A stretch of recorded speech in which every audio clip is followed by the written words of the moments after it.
Arkadaşlar bugün yeni doğan civcivlerimizi göstereceğiz size. Evet. Evet. Gelin. Şimdi tavuğumuzu kaldırıyoruz. Tavuğumuz arkadaşlar çok hırçın. Evet. Arkadaşlar 1-2 saat önce doğdu civcivleri. Evet. Gördüğünüz üzere sarı civciv var. Şunun Çok üstündeki- tatlıdır. Şunun- Bu çok tatlıdır. Civcivlerimizin cinsi sakallı ve bıyıklı. Arkadaşlar abi verir misin elime bir? Ay, ama yok ya da elimi gıdıklayabilir. Dur Arkadaşlar. bir bakacağım. Dur verme. Yok ya da. Nisa o kadar korkma tavuktan. Nasıl tavuk videosu çekebileceksin sen? Arkadaşlar Ya da küçücük. Ama abi ya ben birazcık boğabilirim de. Hayır böyle elini şöyle tutarsın. O kadar yok ya da. kaçmıyor zaten. Rabia sen aç. Ya kaçabilir de. Ebrar. Senin civcivlerin vardı. Ay bu çok yumuşak arkadaşlar. Evet çok Bak tatlıdır. civcivlerimizin cinsi sadece sakallı ve bıyıklı. Arkadaşlar çok tatlılar. Evet hepsi yeni doğdu. Sen de yeni ayakkabınla buraya girdim ya.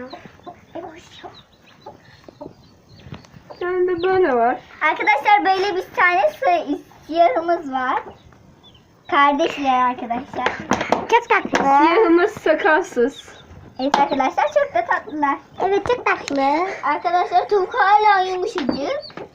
O yüzden bebekleri de yumuşak arkadaşlar galiba.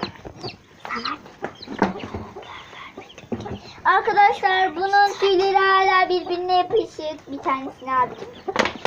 Arkadaşlar bu çok değişik. Arkadaşlar bu daha kurulanamamış. Evet. Çok tatlı ama. Arkadaşlar çok tatlı. Çok da değişik. Sarı arkadaşlar. Sarı siyah oluyor hepsi neredeyse. Uyuyor şu anda.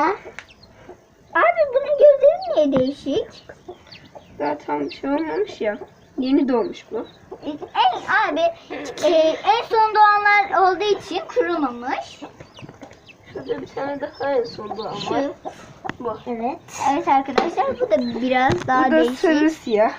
Evet arkadaşlar çok Altları güzel. sarı. Evet arkadaşlar. Üstleri siyah. Arkadaşlar bu çok kötü gibi. Ama Çünkü yine de en çok son tatlı. doğan arkadaşlar buydu.